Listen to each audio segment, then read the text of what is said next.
Musho ya leero ngenda kusisenkanya abantu bali babiri. Omu ekizibu yakisanga n'akivuunuka, omulala akirimu kati. Wali obaddeko mu bulamu obw'okutunuulira omusajja gw'oyiriddewo omubiri, gw'oyagadde, gw'otaddewo buli kimu, ekirabo eky'amaanyi ky'ayinza okukusasula n'awasa mukazi mulala mu maaso go. Oyinza obutakitegeera bwe njogera, n'awasiza omukazi omulala mu maaso go. Ogenda kitegeera nga tusisinkanye story esooka. Story ey'okubiri, ekizibu akirimu kati. Ziba love stories, nsonga za mukwano, family matters ku mutala guno. Sasozi ejjo abadde oyogera ku story, waliwo ka clip kabadde oyogerako aka depression.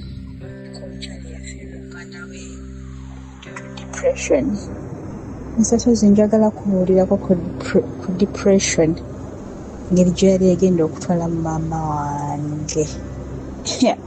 Abasajja bakola ebintu, abasajja tebamweyalira ne bamwebika. Mr. Sozi, mama wange bewasa ne taata wange. Mama wange she was 15, taata wange ngaali 19. Abantu bedda bafumbizanga abawala mu bintu like mu bwangu. So mama wange taata wange ne beewasa empeta. Taata wange ava mu prominent family, balina kasente, oba famire yaffe erinamu kasente mweva. Naye ng'awasa mukyala we mama wange nga batuzaala, kyenagenda okutegeera nga tuliwo bana. Awo mama wange omutonze n'antwala. Ab'edda munange baawanga abaana baganda baabwe. Muganda we wabanga alinamu kasente oba linajja omwana mumpe nga bamumuwaso, nze nengenda nenkulira ewa mama wange omuto. Naye ebiseera ebyo story ngenda giddusaddusaako. Mba ndi mu P5, senga wange nannona eno wa mama wange omuto gye nali, ne taata wange agenda kuwasa. Naye ebiseera ebyo taata wange mwe yawasiza omukyalo ow'okubiri, awo nali nkuze nga ndi mu P5. Mama wange love yaliwo ne taata wange, era mama wange nga tasuubira ne taata wange asobola omuzzaako. Bannange nga beeyagala, love yaliwo. Kyo kiyinza okugamba Mr. Sozi, kuba taata wange baatuuka okutegeka omukolo ewaka wennyininyini. Omanyi maka ga taata mwennyini mwe yawasiza omukazi ow'okubiri, maka omuli mama wange. Oba onookitegera Mr. Sozi, kitange we yawasiza omukazi ow'okubiri. Bannange abasajja temuliga waggulu. Omwana ebiseera bye yali alimentangawuzi ng'alina n'emmwanyi. Mama anyumya mbu yajjamu obukadde 2 something n'abuwa taata basimentinga ennyumba. Ennyumba yali mu kislab just then nga tutekamu kapeti. Kati n'amuwa sente basimentinga ennyumba bongereze naako ennyumba egaziwe, kuba ennyumba eyaffe mu kyalo yali ya bisenge 4, kati nga baagala egaziwa. Bedda bazimbanga amayumba amanene nga ayagala egaziwe, then erudda bateekawoko bu boys quarters.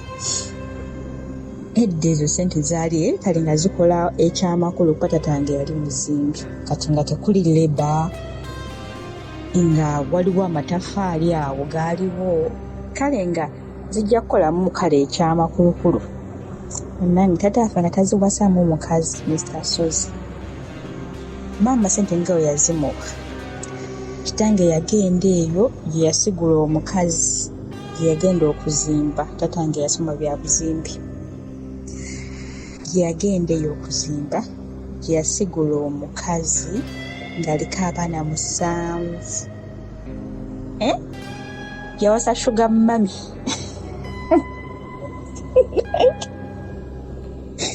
Yawasa sugar mami.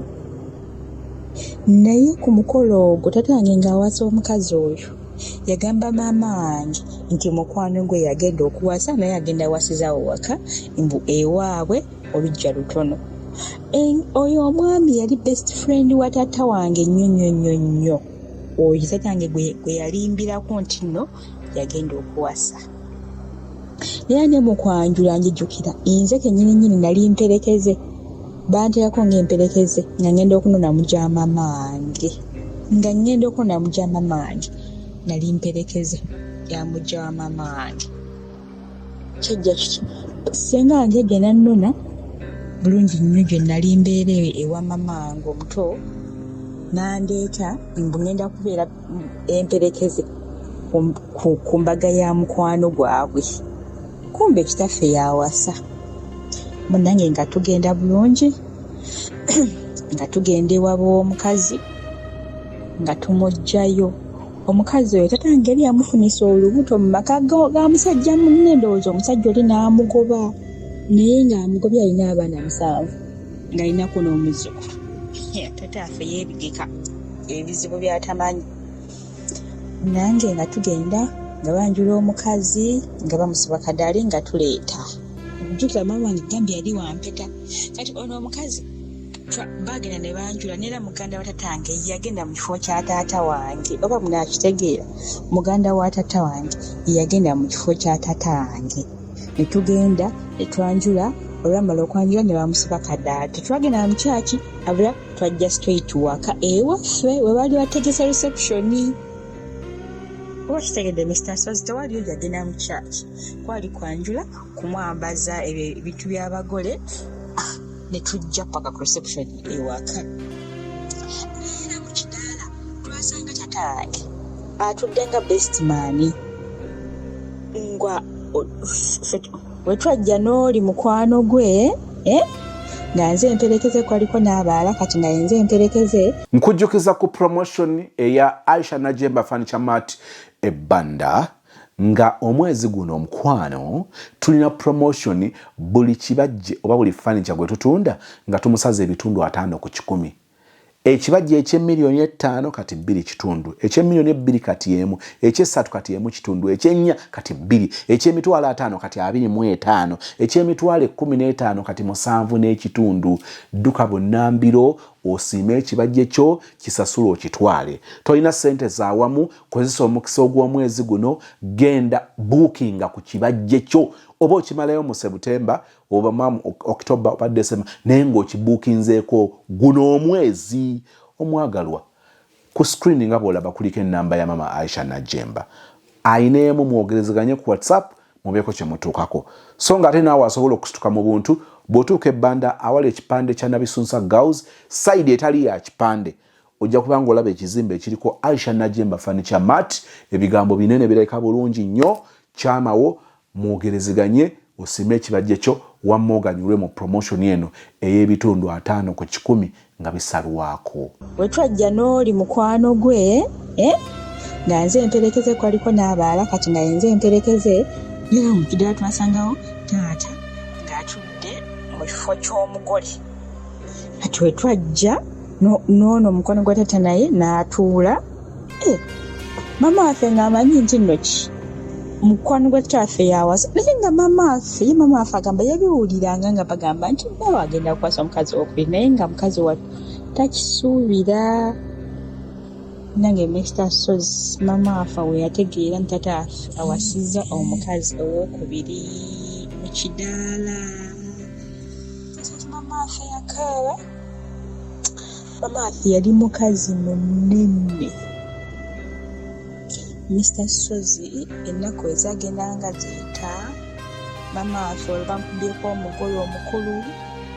omugole omukulu yali ajooga. Era njagala okuwulira ne muwala w'omugole oyo oba muganda waffe oyo gwe baazaala ali kuno ku Sozi mu famire.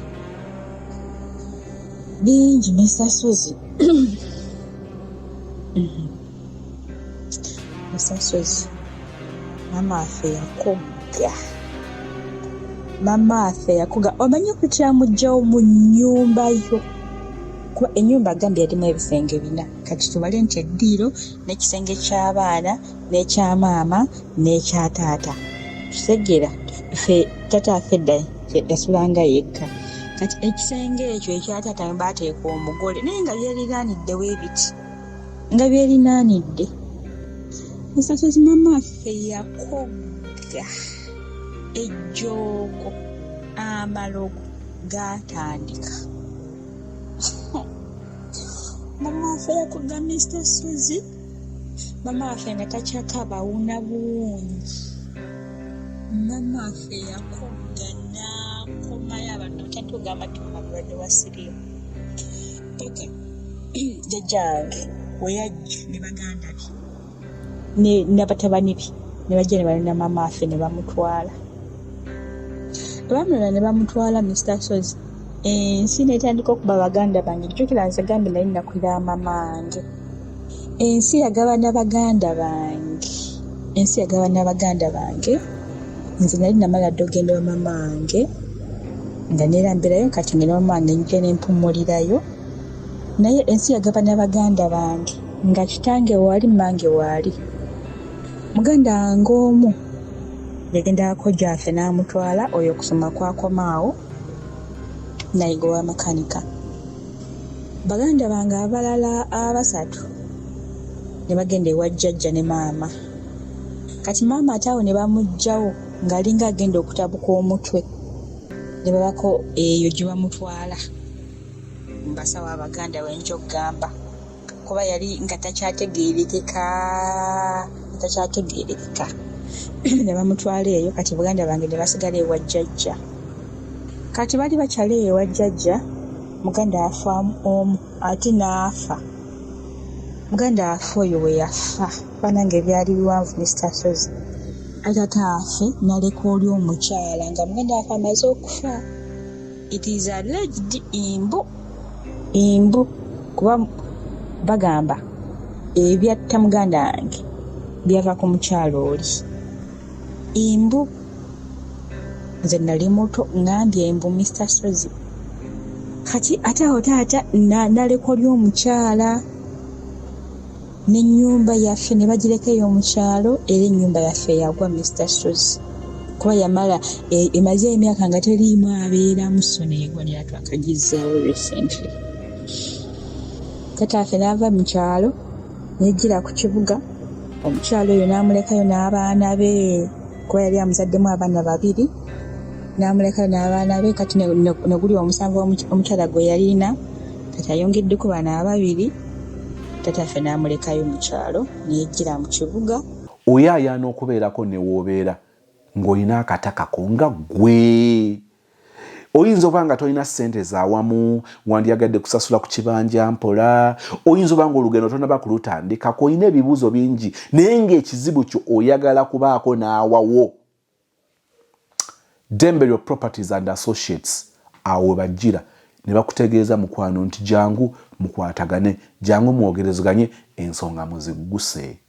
So far tulina estate gye tulanga eri Bulamujjeza ku Lwemityana ziri kilomita 2 okuva ku Chorus otuke ku estate, kuliko amazzi n'amasannyalaze 5 ku 10 y'ekyapa ku milioni 13.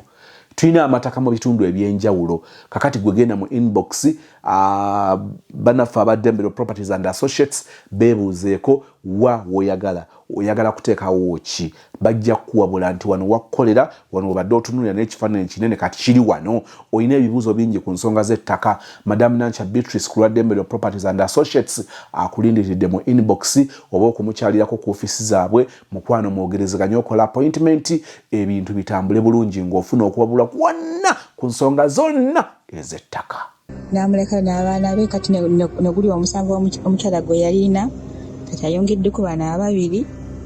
Taata affe n'amulekayo mu kyalo n'ejjira mu kibuga. Ndowooza taata affe amaze emyaka ndowooza nga 24 nga bayawukanye n'omukyalo oyo nga buli kimu kye kyasaanawo. Mr. Sozi taata affe yalina ssente kuba wakatwali nga balima emmwanyi nga balima entangawuuzi naye buli kimu kyasaanawo, buli kimu. Taata affe n'adda ku zero paka kati w'omusanga tosobola manya nti ava mu prominent family. W'omusanga tosobola kumanya nti ono gundi abula kye twasigaza kyali kibanja kya eka 5 nera ku kibanja ekyo kwensobodde okuzimba ennyumba eyaffe nga wogamba nti abaana basozi banaabasanga wano kati awo wenzimbye ennyumba kuba tetulina nnyumba yali yalwa sasozi naye depression yali egenda kutta mama wange yakenenna abasajja mukola ebintu naggwawo nga magumba mama wange nga watula like nga tekyatula straight nga teyeesigamye ng'atuula n'akutamamu waati ng'omukadde naye waayita emyaka mama waffe gye bamujanjabira munnange nga bamutwala wanze sijja kulimba kuba niyo story sigimubuuzanga naye nga kyemmanyi gye yagenda waali wakulu mama waffe yavaayo ateredde naye yamalayo ng'emyaka 3 naye sijja kulimba wa naye yavaayo at least ng'afunyeko kanyama najja kuno ku kibuga atandika okutetenkanya obulamu ye ng'omukazi n'ayingira akatale n'akola era mama wange munnange alinamuko kasente ng'omukyala akasente ako akatali kangi akasobola omubeezaawo yeri kati kuba katuzadde nti osobola omusindikira muzzukulu we tasobola kudaaga kyakulya sasozi abasajja bannange mukola ebintu naba mama wange ngaggwawo annange byebyo ebyange Mr. Sozi naye munnange we baletuweereza kuba I posted that video nti obadde ogerako ya depression naye amaziga n'emiranga biri mu comment section omwo abantu bakola ebintu tajja kukola ekintu kyotasuubidde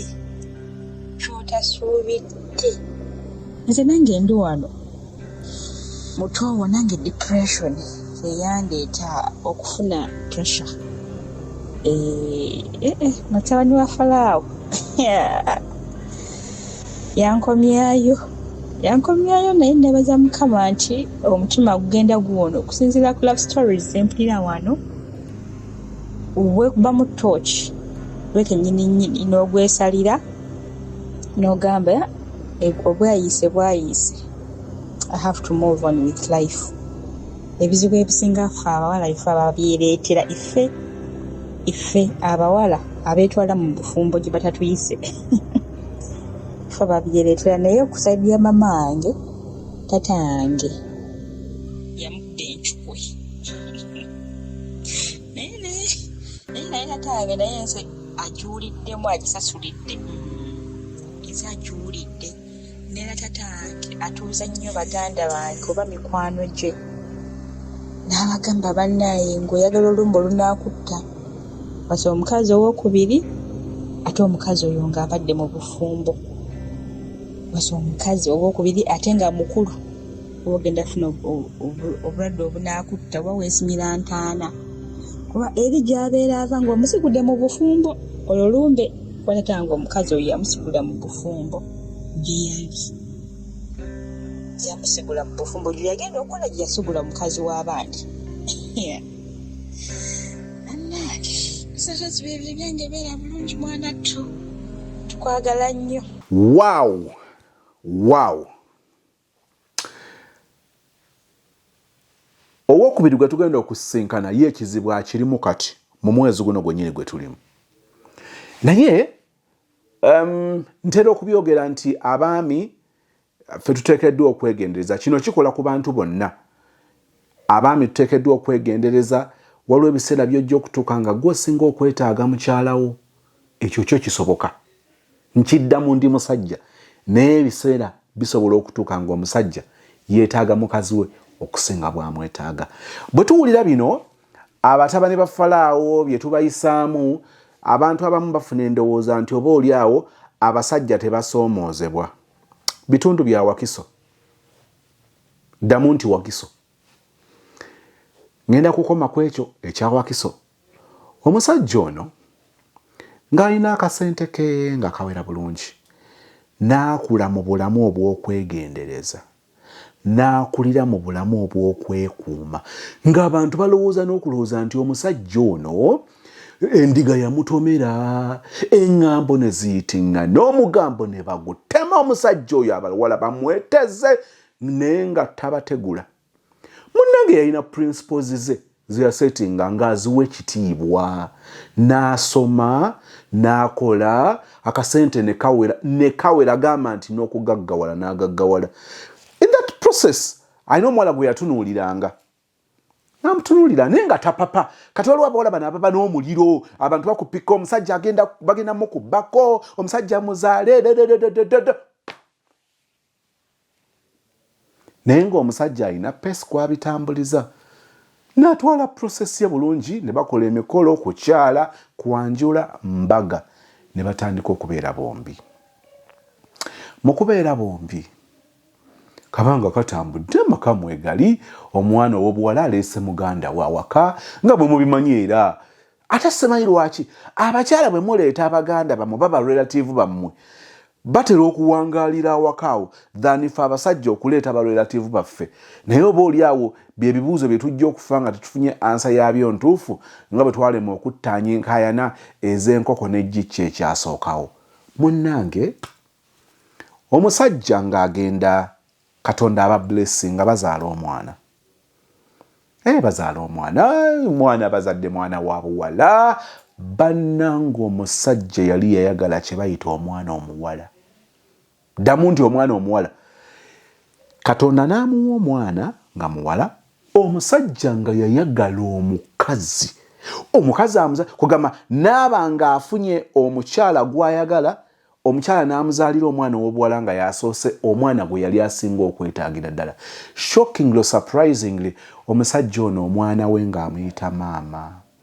Yalina ensonga ze sijja kugendamu ezeekuusa ku history we ne nnyina amuzaala. Naye ng'okimanyi nti Mercy's Quality Beddings tubeesiga nnyo mu nsonga ez'ebikwatagana ku bisenge oba ku kisenge byonna. Njogera ku kuba nti ekisenge ekyo kibeera kirabika bulungi, nga ddala ova gy'okooyedde, ensi ekuzoganyizza n'ogenda mu buliri nga tolinga ayingidde mu kuzoganyizibwa kw'obulamu obulala ate mu dduniya. Obonaabonere mu akeedi, obonaabonere mu kuyiriba kw'olunaku, oyingire mu buliri nga nawe oyinga asuze mu kutulugunyizibwa. Mercy's Quality Beddings olwomba njogera ku mifaliso emirungi, masuuka, mattress covers, protectors, twogera ku pillow cases, duvet, blankets, mukwano, mosquito nets, carpets ez'omulembe, ironing boards, njogera ku wetugololera nga wanteekateeka weewo, mukwano gwange bunnight buli busamino. Mercy's Quality Beddings nansana ku mastowa opposite stage ey'Ekyebando wansi wa Epic Motel. Madam Mercy wano ku screen olaba ennamba ze. Mu contacting direct gendawo wali eri we tukulagiridde nansana, mu contacting ku WhatsApp akuweereza ebifaananyi siima ky'oyagala akole delivery wamma osule mu kisenge ng'ogamba nti weewaawo. Munnange kabanga katambula, obulamu butambudde, ekintu kitambulanga bwe yakibala. Lumu awuliriza mukoddomi we, gamba nti mukoddomi we ali ku ssimu ayogera. Okwogera kwe yawulira n'awulira nga aloota, enviiri ne zimuva ku mutwe. Wali otuuseeko mu mbeera nga susu akuluma naye nga ne bw'ogenda omumukola tolina kyojjayo, ng'owulira oyagala ogenda mulongo call, owulira ebbugu muli kuyitamu, the same time empewo ekufuuwa, enjala ekuluma, ate owulira omukkuto, owulira oli munyiivu, buli kimu wansi w'enjuba nga kisituse kuggwa omuntu omu. Mbuuza nti omusajja oyo yawulira ki? Mu bye yawulira lwe yakakasiza ddala nti omwana ow'obulenzi oba gw'ayita mukoddomi we mu nju tabangako na luganda na mwana muwala. Ate ne kiba ki? Yali musajja munne. Omwana omuwala ono gwe baagala, omusajja gw'ayagala ennyo gw'ayita maama, yali mwana waani? Yali mwana w'ono omusajja. Omuzannyo gwagenda ne gupangibwa naye ng'omuwala ye kiyabala. Yabala omuzannyo ne gutuuka nga tagusobola gukontrolinga nga gumukontrolinga. yabala omuzannyo ne gutuuka nga gwe gumubala ekintu nga kyamusukkako. Era ndabula abaana abo bola waliwo calculations zemukola, waliwo ebibalo bye mukola naye nga mulowooza nti mubibaze nnyo ne mutuuka ekiseera omuzannyo ne gubabala. N'otandika okugenda ng'olwanagana n'ekintu nga kyekikuvuga. Omusajja ayogera agamba nti mbabulire nze omuwala ngenda mwabya, nze ono Katemba mmukooye, ono Nonsense mmukooye. Omuwala mugamba tugenda tutandika obulamu bwaffe aviire omusajja ono ajja kumutta. Omwana omulenzi information gye yayogera ng'alina gw'ayogerezagana ne ku ssimu, omusajja ono kwe kutegeera amazima. Abaagalwa, emboozi eno ngisinkana ntya. Sajja namulabako n'amaaso gange newankubadde ebyebuziba tebyatuukako direct naye ate byatuuka ku muntu ali close nnyo nange ng'agezaako okudiringa n'amaka gali. Omusajja ng'amaze okutegeera ebyo byonna yakeeranga n'atuula mu ntebe ne bamuleetera ebyokulya ne bamujjukiza nti ebyokulya tonnabirya. Yateekangawo laptop ng'alina byagenda okukola n'abeeraawo ekyamaanyi kyeyatuukangako otulo ne tumala ne tumusalako neebaka. Awo omuwala najja namugamba nti wengamba mukyala we owaayi tolidde emmere yiino. Omusajja nga tayomba tayogera nga waali awo. Mbuuza nti yagamba omulenzi? Teyamugamba kubanga n'okumulaga teyamulaga nti bibabadde boogera ku ssimu abiwulidde. Yagamba mukazi we? Teyamugamba ng'anoonya agenda kwogera atya, agenda kugamba kiki ekiddako. N'atandika okukenenera awo waali mu maka ge. Kati luvannyuma nnyo ebirala nja bikukweka olwo mukwano gwange abiyingiramu amusisinkana. Omusajja ng'amaze omwezi gumu ng'ewaka takyavaawo. Nga takyavaawo. Kati omuwala nga yeebuuza omusajja kyekimulya. Omuwala ali konkushuwa, omulenzi ali konkushuwa nti omusajja ono talina kyamanyi. Bali shuwa nti singa abadde alina kyamanyi yandibadde abagamba. Nga balaba tekisobola, tasobola kibearinga okukikuuma that long. Naye ng'omuwala alaba omusajja gwawo mu bbanga lya mwezi gumu bwe guti. Omusajja nga bw'onombala nti nina kilo 94. Omusajja akwebala ng'alina kilo 74. Aba asaze kilo mmeka? Si kilo 2. Noonyereza sebe ezo kilo zo zisala mu mwezi. Ate nze nkugereza bugereza kubanga byenjo okugamba tojja bikkiriza. Naye njagala omusawo atubuulira omutawaana omuntu gw'aba ayolekedde okusala kilo 2 mu mwezi. Ate nga ze nkugamba zisingamu. Bannanga omusajja nga ggwawo mu nnaku 10, 20, 30 days. Atuula ne mukwano gwange amunnyonnyola ng'amugamba nti naye nina obusungu, nina obulumi. Kugamba agatta ebintu bingi.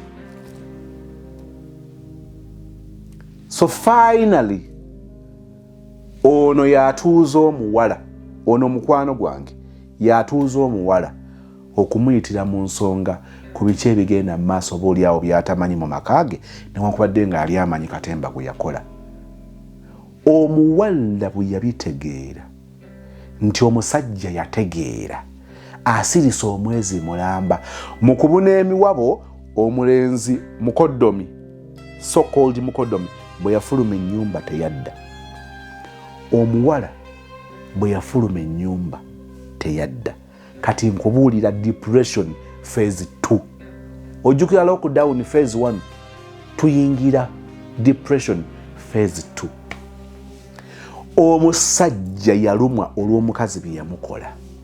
Ekisooka yeekuuma omusajja Sajja abeera mwegendereza nnyo ng'alina obulamu bw'ayagala n'okwagala omwana ono omuwala gwe yazaala muwala ye gwe yalowooza nti gwe yali azadde muwala n'okuba nga amuyita maama. Ayina obulamu bwe yayitamu obuzibu ng'alina ekifaananyi, ayina amaka g'ayagala okuba nago agaawukana ne ku bulamu bw'akuliddemu. N'ateekawo okwegendereza kwonna. Ekisinga okumuluma, ebimu ku nsonga enkulu, obulamu bwe yali akuliddemu bwalimu okulaba nnyina ng'abonaabona. N'aba n'ekifaananyi eky'okuyaayana okubeera omusajja ow'enjawulo mu bulamu bwe eri ekitonde ekikazi ng'agamba eyo y'engeri yokka gy'akkiriza gy'alisasulamu nnyina newankubadde nga talibiraba kubanga nnyina yafa. Ng'agamba nti njagala mbeera omusajja ow'enjawulo. Okusiiga ekifaananyi nti eriyo abasajja abalungi mu nsi. Laba bwe yasooba n'atomera eddebe nga kimuluma.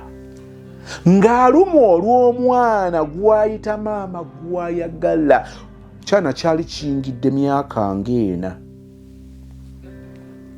N'okugenda kusomera omwana okusoma lwali lutalo. Omusajja ng'alina engeri gy'ayagala omwana we. Omwana bino bibagira mu buvaani. Omusajja yatwala omwana we ku ssomero, yanona omwana we ku ssomero. Guys, omusajja ng'alumwa olw'obulimba obuferefere obuyayeyaye omuwala bwe yamutambulizaamu. Kati agenda mu phase 2 eya depression ey'omukazi omulekawo, ng'omusajja ali confused ng'agamba oba omuwala yandibaddewo oba yandimwetondedde oba yalirabyewo okufuba kw'omuwala kwonna. Mukimanyi nti ekyo kyokka kisobola okutaataaganya omuntu, ng'agamba nti kale waakiri yalineetondedde ne ŋŋaana muddiramu, yalina ndiyombye naye yalirazeewo okufuba.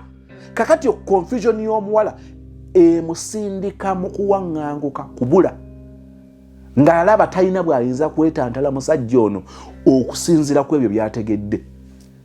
So ng'okuyaayana kw'omusajja kugamba nti yandifubye, nandirabyewo okuyaayana, nandimuddiddemu oba oliawo. Ekisinga okunnuma ngamba nti omuwala ono kugamba n'okulumwa talumwa, ebyantuukako tebimukosa. Like she doesn't care, it's none of her business.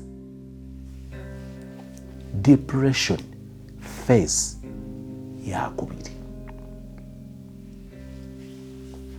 Nabagamba njogera byempulidde, njogera byendabye, njogera ebintuuseeko nga mbireeta olw'okwagala okugattako gwe andaba. Oyagala okutegeera emboozi eyo gye yaggweera.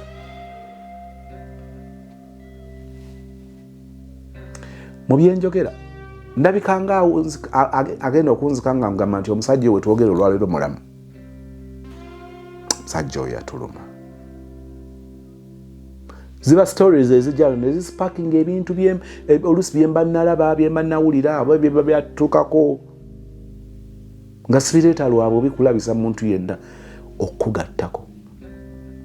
Guys, omusajja yakenena, omusajja yaggweerera,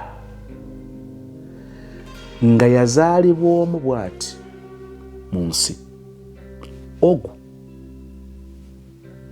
teyafuna mukisa kutegeera famire ye, teyafuna mukisa gitegeera. Kugamba bwe yatunuulira obulamu bwe nga bulemeddwa okutambula nga bwe yali yabubala, newankubadde yali alowooza nti buli kimu kitambula nga bwe yakibala, essuubi ne likka mu ye. Kyenava mbagamba nti osobola okuwangaala ng'okutte bbaawo mu bwenzi, ng'okutte mukazi wo mu bwenzi, ng'ofiiriddwa emaali yonna neggwaawo. Tosobola kuwangaala ku dduniya kuno ng'essuubi likuweddemu. Munnange, emaali y'omusajja yonna, ennaku ezo mbadde ndaba omukadde abadde aleppoka oba na Church of Uganda ng'aleppoka nayo mukadde olwokuba yafa n'okufa mukadde waali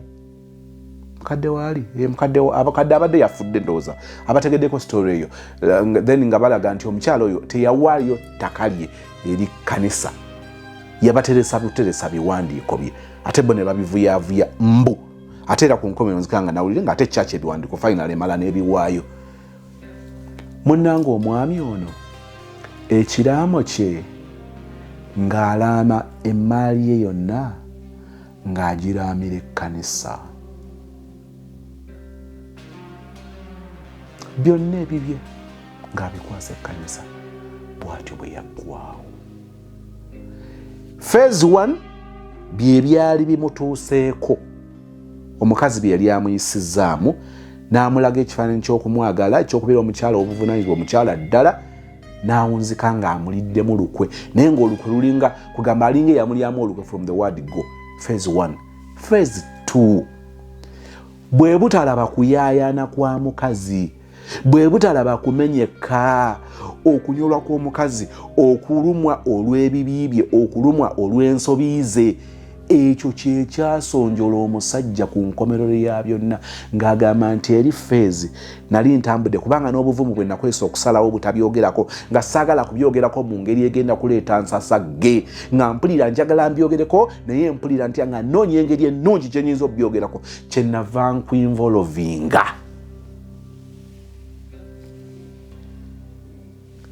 Ekyamukutula ye mukazi obutabaako kyakola. Abantu abamu balumwa nga batuusiddwako obuvune, nga bayisiddwa bubi, nga baliiriddwamu enkwe. Abantu abo balumwa omulundi ogwokubiri nga ababatuusizzaako obulumi obwo beesuuliddeyo ogwa naggamba. Abalala bafubako wiiki n'awulira ng'alinga akoze ekimala, namwaye gwe naawe agenda okwetta ng'ani amuviirako okufa. Bwe njogera bino njagala okubyogera eri abantu babiri. Waliwo omuntu aleeta omutawaana, ne wabaawo ne gwe baleeseeko omutawaana.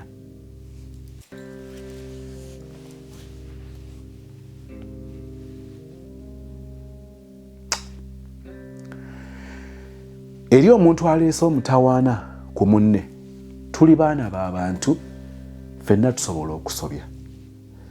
I don't want to break down kubanga waliwo ebinzijidde. Ffenna bwe tuli abaana b'abantu abalya mmere tusobola okulemwa,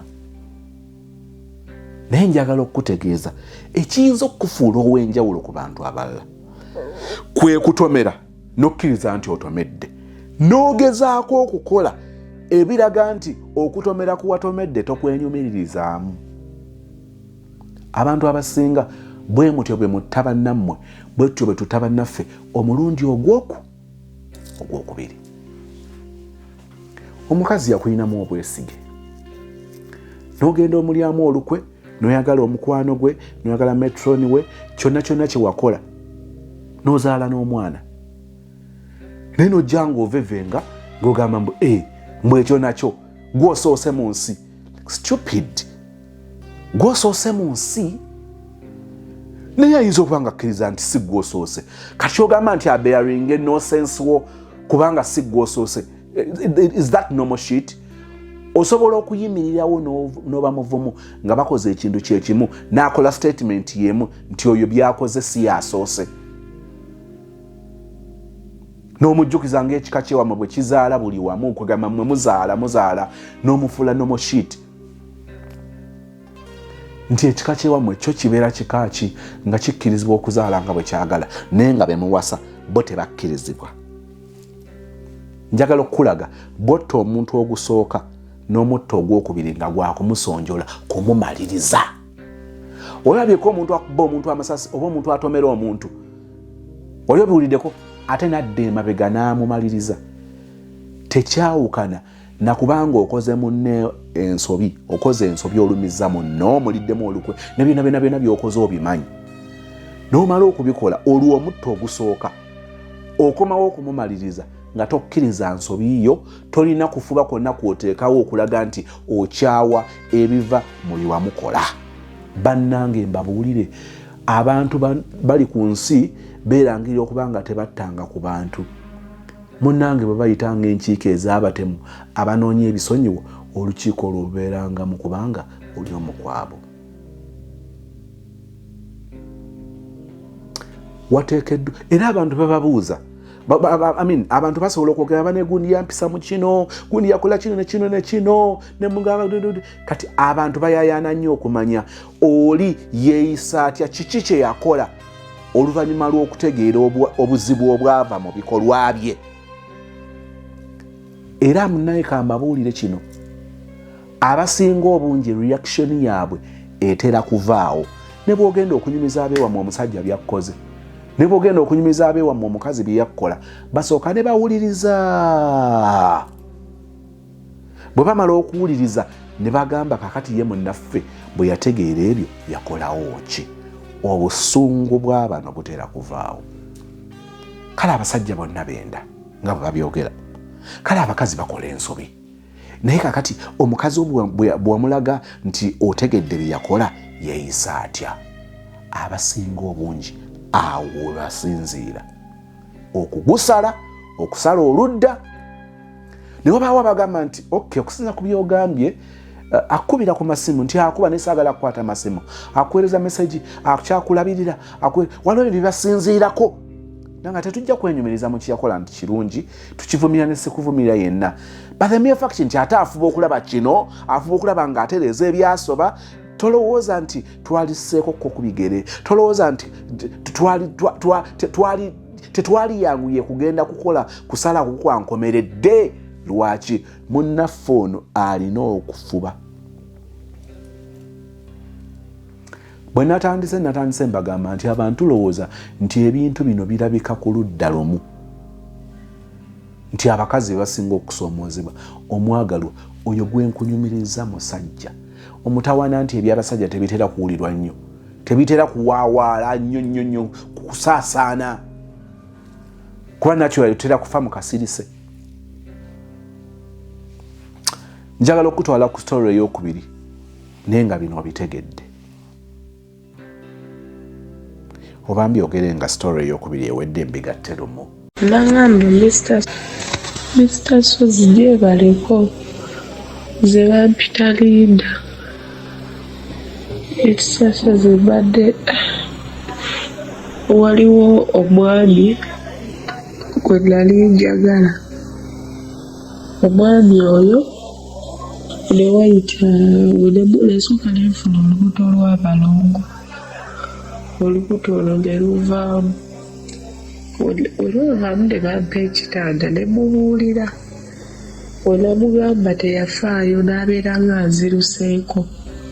Famire yange neetoba nange, ne mbeerayo ku ddwaliro, ne banzijanjaba neempona nenvaayo. Olubuto ne luvaamu olwo lw'abalongo nga yanejjako. Kati we yakomawo nenegayirira mbu tuddewo biki musonyiwe, ne mugamba naye abaana bo nga twabaziika waffe abaana bo. We wamanya nti olubuto oluvuddemu n'ozirukako, nga yeebuzaabuza ne tuddawo. Nenziramu nenfuna olubuto olulala.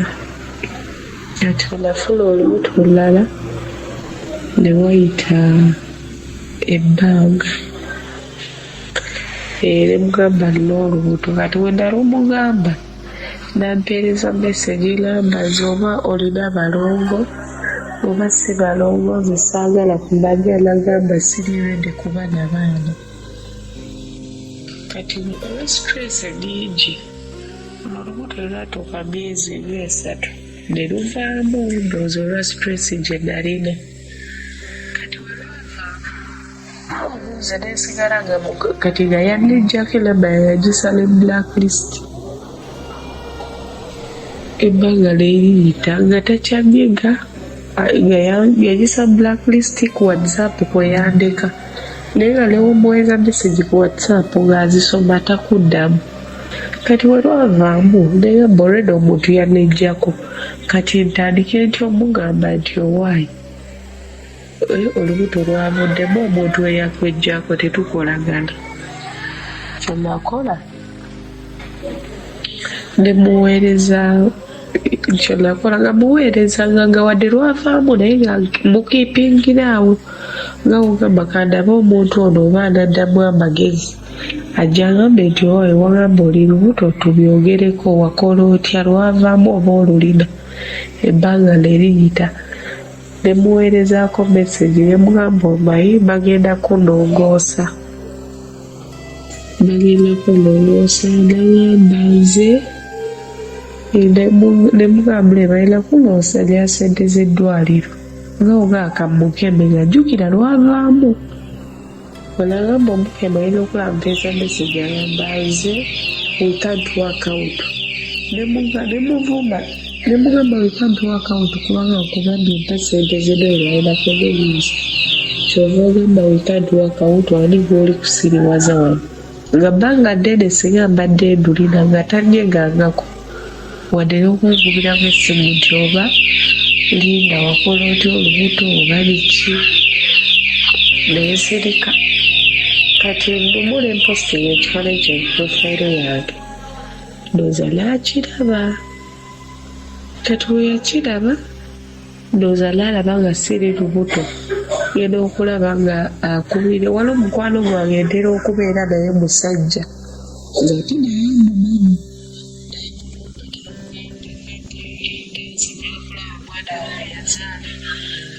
nzikiriza kyokka yazaala omwana zinyakumulaba neetamunzikiriza mulaba kati omukwano gwe nankubira naalinda bwe wazaala omwana toyagala ono amulabe nembimubuulira nti oyo yanteeka blacklist bwemanya ndi lubuto nagamba ye tayagala kumanya nemugamba era tajja mulaba kati ebbanga neriyita ng'alina omukazi omukadde omugumba gwe yakwana atazaala nga gwabeera naye ebbanga neriyita ng'abeereyo n'anjogerako obiwulira ebigambo wanjogerako ayogera bino ng'era womanyi bikutuukako mukwano gwange ne mugamba oyo tajja alaba mwana ne mukwano gwange oyo saamubuulira nti omwana simulina oba olubuto lwavaamu ebbanga neriyita naye ng'abeera eyo n'anjogerako ebigambo kati lumu nagamba gyatusinkane twogere ku by'omwana koze tewali buzibu tubyogereko ensonga ziggwe nti kale nali nafunye accident yabampadde ekitanda nemugamba we naatereera era kulagirira ojje waka twogere ku by'omwana kolire nsobola okujja mu ddwaliro koze ne mwana ebale mmanyi ojja kundinda gamba nsobola okujja mu ddwaliro nenkulaba ne twogera koze kale kati mba ndi awo ngende mulagirira nambuza ddwaliro ki ne mubuulira nakasero najja nakasero mama wange akolera nakasero ku ddwaliro najja nankubira essimu nevaayo eri muwondi nenzija netufuna yetutuula nagamba nti gatanga nakyaleese nga ogamba nti genda kulaba mulwadde kale kamutwaireyo ecupa y'amazzi kamutwaireyo kajwisi weyajja nituula nagamba mbuuze nagamba kati gwe lwaki wazaala nemugamba toyagala baana mbweze nali saagala by'abaana naye nga yagambye ajja twogere ku by'abaana ng'era bulijjo abyogera nayo mu bantu mbuuze simukkiriza alabe mwana we amuwe n'obuyambi bunagaana kati nga musuubira nti waabazze kuba nagamba kamusinkane mubwire n'amazima nti owaayo olubuto oba lwavaamu omwana ataliimu kati nasooka nesirika mpuliriza ebyo ebyagamba kwensinziira omugamba weyajja nagamba mugwe lwaki wazaala koze wali toyagala nzaale embuuze nali saagala ozaale nemugamba ku mbuto ze nali naakavaamu kati wali oyagala ne luno ondugyemu wenandifunye obuzibu kuba wuyitiriza ennyo embuto okuvaamu ofuna obuzibu n'atunuulira n'aseka nemugamba tisebe wali oyagala ne luno ondugyemu kati kirabika wankozesa wali oyagala funa mwana mbuze namukozesa mboze naye arafuna mwana ne mukozesa mufune ne mugamba wampa nyumba nga ogaa nti owaayo omusajja akuwadde ennyumba oba akuwadde ettaka kati okomuka omufunemu olubuto otwale ettaka eryo n'ennyumba ne mugamba olina kyewampa asirika ntunuulira weyeebwala bwala nagamba direction ne mugamba naye lwaki wandika wadde obuto nagamba directionship yange naawe teyawakinga out ne mugamba teyawakinga era lekera ogamba mbuze nakozesa ne mugamba teyawakinga out etya ne mugamba siga teyawakinga out wandibadde ondabirira n'olubuto n'ogamba omuwala sikyamwagala naye kandabira mulabire n'olubuto azaale nze mulabirirenga naye ebyalaavu byaggwawo ne mugamba kitegeeza wadduka lubuto si relationship nga woyogera mu relationship teyawakinga out olimba musiru gw'osiriwaza kati mama wange engeri gyakola okudwaliro namba ate mama wange musawo ne brother wange dokita ne sister wange abeera bweru kati zaatali musawo zaakola ebyange kati kyava ngamba ye kati brother wo dokita yakolera ku ddwaliro ki omuntu yaze okutwogere ku by'abaana wulira byambuuza Mr. Sozi kati brother wo dokita ye olwo akolera ku ddwaliro ki kunze akola wane nakasero naye kayunga nagamba ate sister wo yali ebweru yakola mulimu kiribwa nayera musawo akola agenda ebweru olumala naabeera myezi 3 nakizira emirimu gye naakomawo wano e Uganda nagamba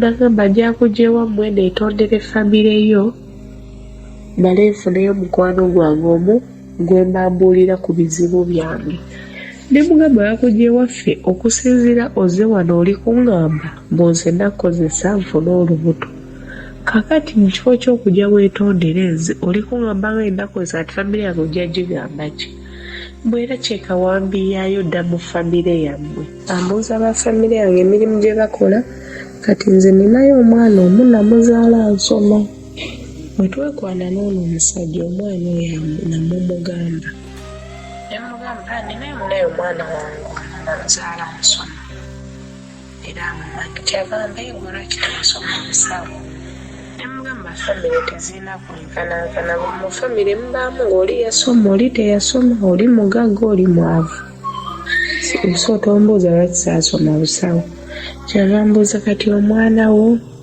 oli gwe wasooka ozaala abeerawa ne mugamba omwana wange abeera bweru ne sisita wange kyava agamba nnyabo gw'ozaala famire yo yeerabirira ne mugamba ate okitegedde famire yange nambuuza ate owange aliwa ne mugamba owwo simulina ng'alinga era alaga nti amanyi mulimba mulina ne mugamba simulina ne mugamba oyagala mbeere naye ewange mbwebeera naye ewuwo nze so abeera n'abaana nze bano emirimu gyange so abeera n'abaana era we yali agenda ng'apapa nnyo yalagenda n'atuuka n'okuŋŋamba mbu ye yali tayagala buvunaanyizibwa mbu atya n'ebintu by'embuto kati Mr. Sozi wayiseewo akabanga katono yayanjudde oyo omukazi omukadde omugumba yamwanjudde kati weyamwanjudde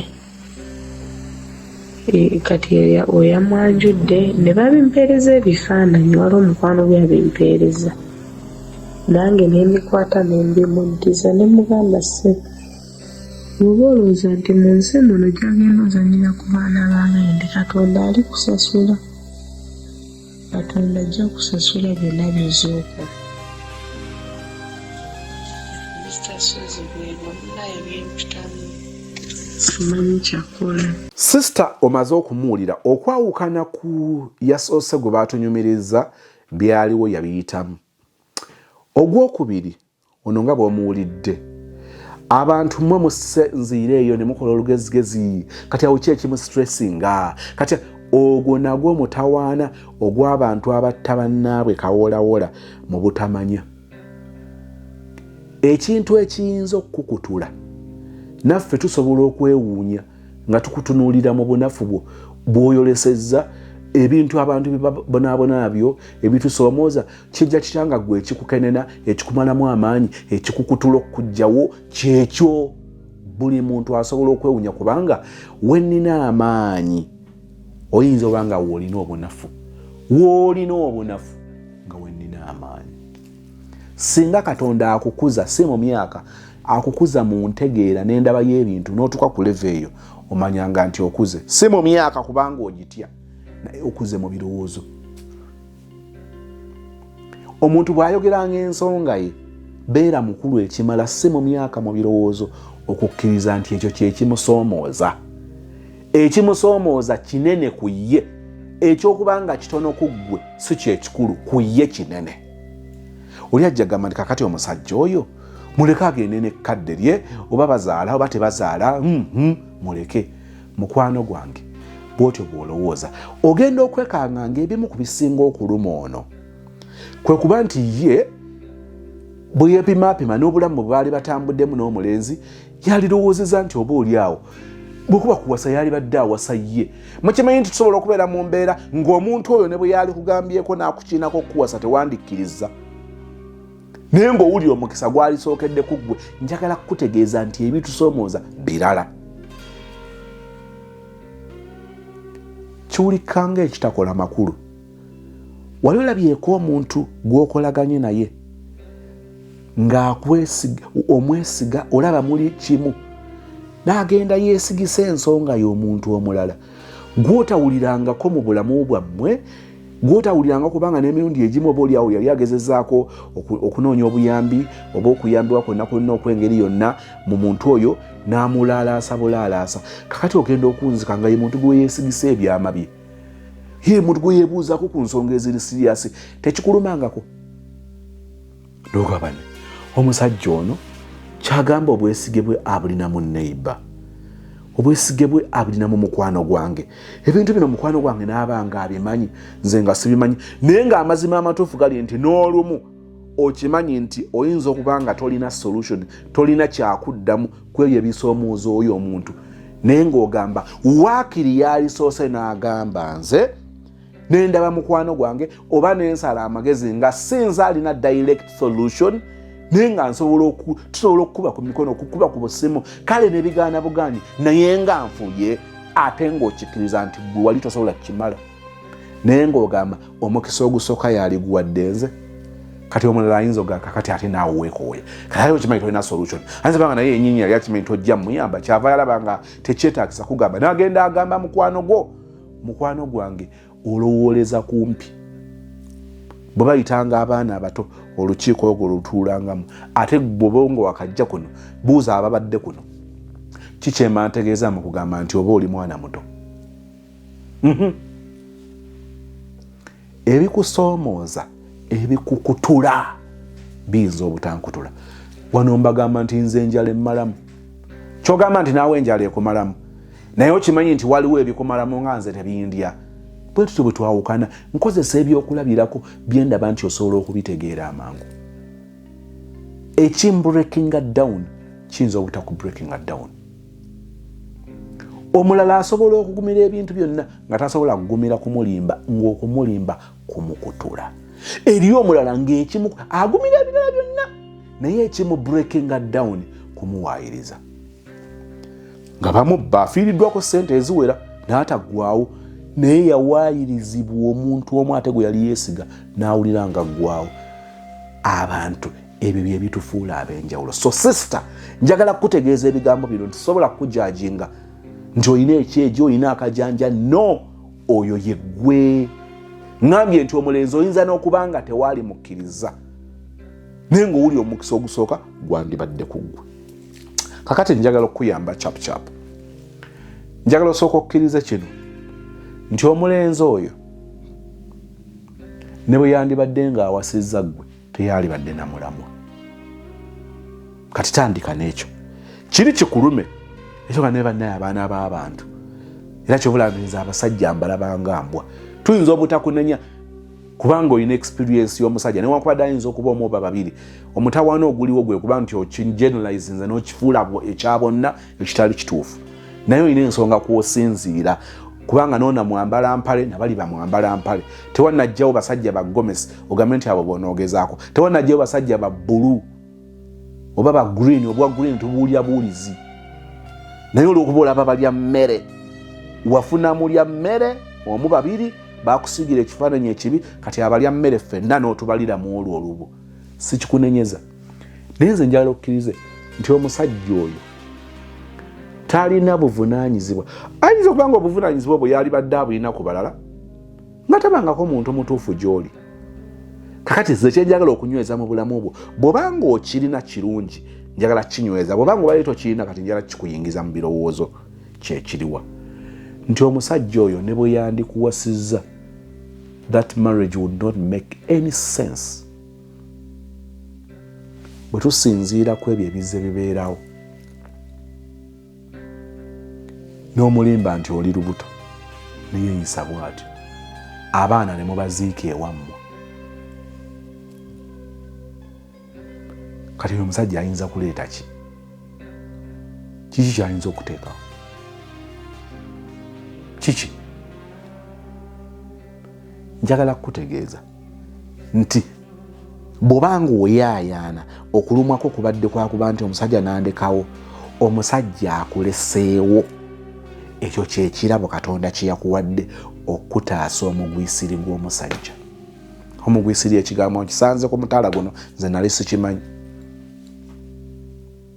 nkiddemu omusajja oyo mu butakutwala mu butakola mikolo kuwasa gwe mukisa gwe wafunye kumuwona that is a broken relationship not marriage so count yourself lucky count yourself lucky oyo wamuwonye kiyinza obutakola sense kati ntera okugamba abantu nti nkubuulire njagala kulekera challenge mu myezi 6 mu mwaka mu myaka 2 ojja kuba akatambi nga nkubuuza ekibuuzo nti omusajja oyo ddala okyasobola okuba nga teyawasa gwe oba ogenda kubanga weenyumiriza ng'ogamba nti kibi kigwana wala mukama wampandako eddusu wampa ekisa wamponya kinene kyawanga amazima amatuufu gali nti bwe njogera ebigambo bino nkitegeeza nti lujja kukyanga okkiriza ekyo oyinza nabanga n'okuluma kw'oyitamu toli sure exactly ekikuluma kyeki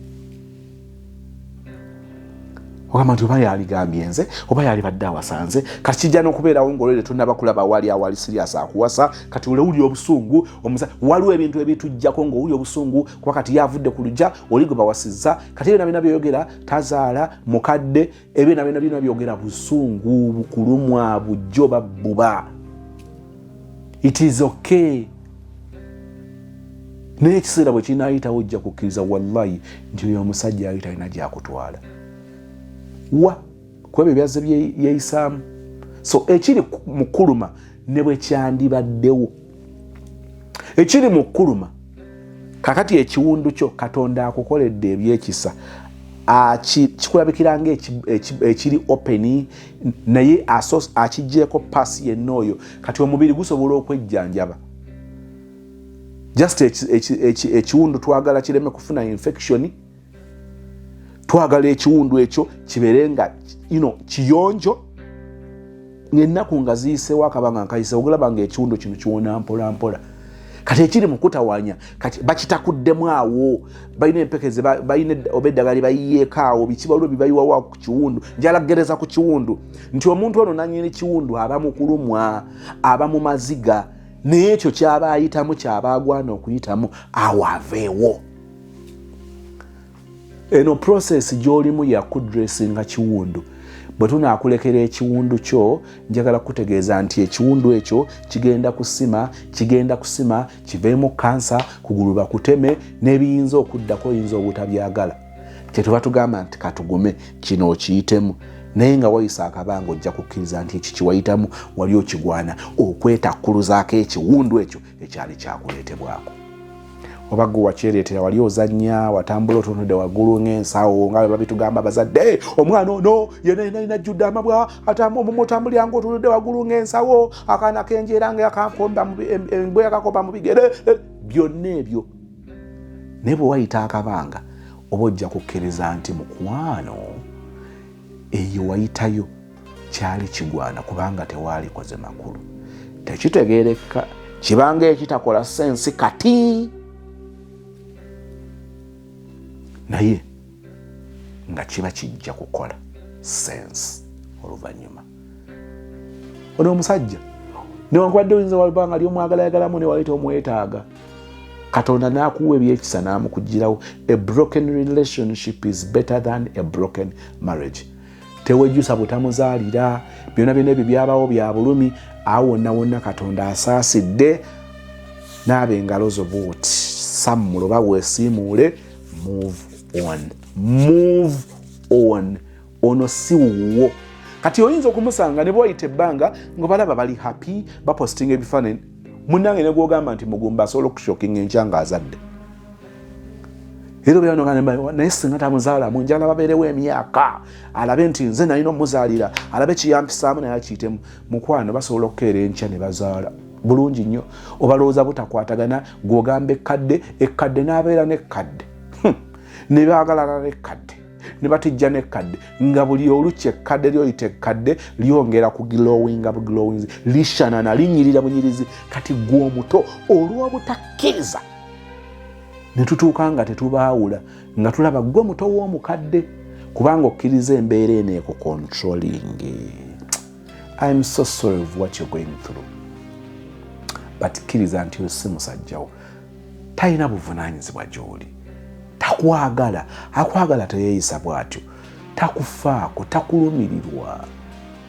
Ebyo byavevenga byonna simakwe famire yo bw'atandika okunonooza lwaki toli musawo omwana we ali eri ebirabira omusajja oyo omulabye omutadde ku minzaani njagala okkirize nti olabika osoma results ze bubi. Bw'amuteeka ku minzaani omusajja oyo tascowaringa n'ekitono kye waalirowoozezza. Tascowaringa ayibanga ekyokuwasa omuntu kyali wali okirabamu. Omuntu ono ayinza okuba kati bwe yagetinga serious ku muntu mulala. Kati oyo abadde awasanze mukwano omusajja ono ku minzaani ey'omusajja gwe weetaaga bw'amupima tayita naye oli confused ne results zo. Nzikusomedde nzikutaputidde omusajja ono tomwetaagangako mu bulamu bwe olw'engeri gyaze yeeyisaamu. Bale njagala ogenda ku kisembayo ne ndabanga obudde bugenze. Isn't that enough for today? Bwe naafunayo ndowooza omulala ayogera ku depression kuye oba ku mulala ndowooza oba oli awo n'akyogerako. Mbale njagala okwogera wano ku bintu biringa 7 ku depression. Naye bwe naafunayo omulala manyi nti bwe kibanga yentegeka ya Katonda nti nakyogerako kati nti ngenda kukyogerako mu biseera bino kijja kuba. So if you're there wali okiyiseemu oba oli mu kiyitamu kati sharing enough experience yo then we see how to go about it. Nsaba emirembe gya Katonda gikubeere. Ngenda kuwa tipu emu ku depression. Nkuwa bibiri kuba mpya saagala kuleka mu bbanga. Ekisooka mu kwewala depression si kyangu kyakwewala depression kubanga abantu betubeera nabo depression ebiseera ebisinga ekigisparkinga tekitera kuva ku ffe kiva ku balala. Kati njagala weeyambe bwoti mu kwesafeguardinga. Suubira wansi w'enjuba nti abantu bonna basobola okukuvaamu. B'okoledde ebirungi abantu b'oyinamu essuubi busobola okukeera enkya ne bakwefuulira. Ekyo bw'otandika okukyeyingizaamu nga formula y'eno nti ensi okuva lwe yagwa ekibi ne kimaamira ku dduniya kuno ensi esuubirwamu bibi abantu basuubirwamu bibi. Bw'oliyiga ekyo n'okiyingiza mu birowoozo byo tekikkirizika. It is a process but trust me kikola kiyamba. Bw'oli tuuka mu kulinnya ku peesa si kulinnyiga lino balinnyako lirinnye kubanga ligumu ery'okukkiriza nti abantu bonna babi nga naawe mu babi mw'oli. Ababi basuubirwamu bibi boogere bubi beeyise bubi batukole bubi. Amidst of all that Katonda n'ateekawo akalembereza abalungi ne babaayo. Omutawaana gw'otunuulira okubeera omulungi awunzika nga akuyiye nnyo.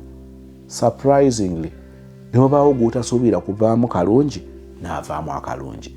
Kola kino, omuntu musuubiremu kibi, ne nnyoko ne kitaawo ne bbaawo ne mukazi wo, boyfriend wo, girlfriend wo, musuubiremu kibi. Bw'akola ekibi towaawaala nnyo, bw'akola ekirungi weekange, tya, wuniikirira ng'akoze kirungi.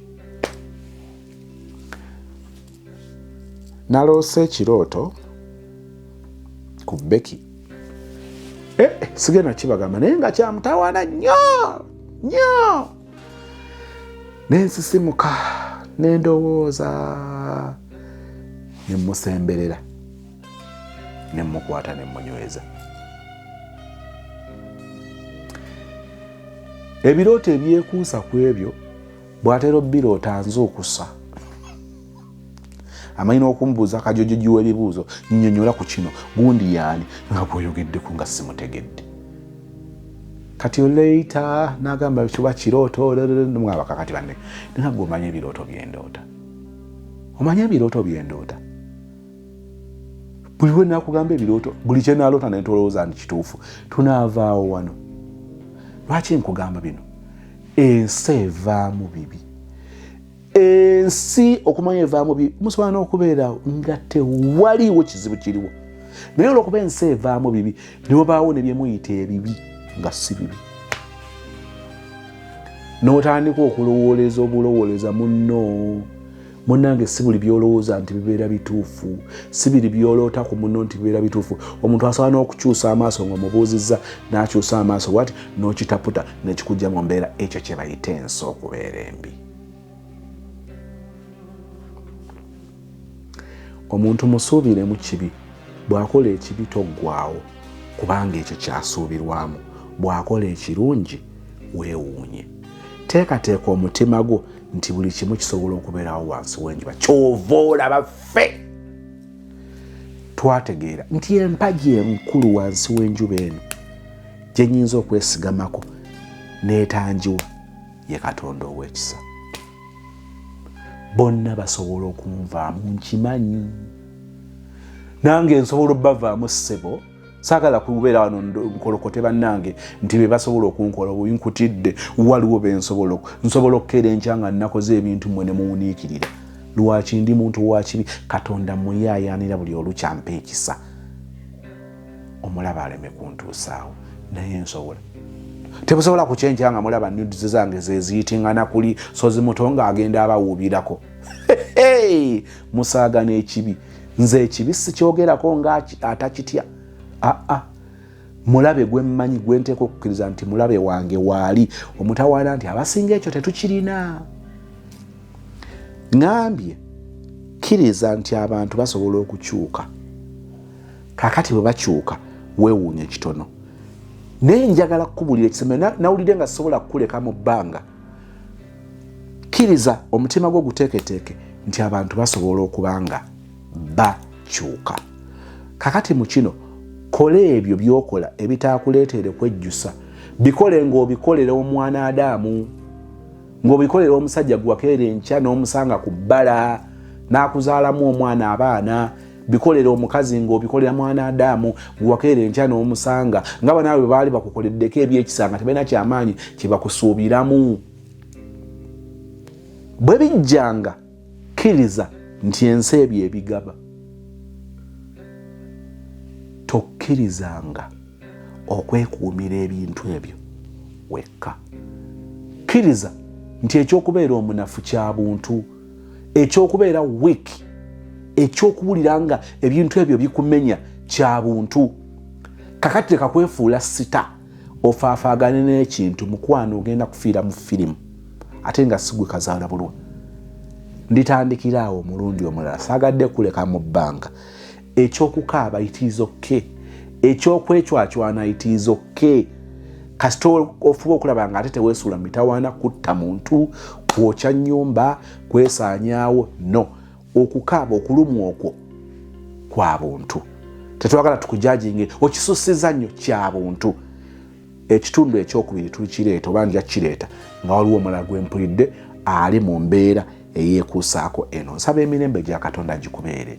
Njagala okusaba naawe, sinze mutuukirivu, nedda tommanyiira.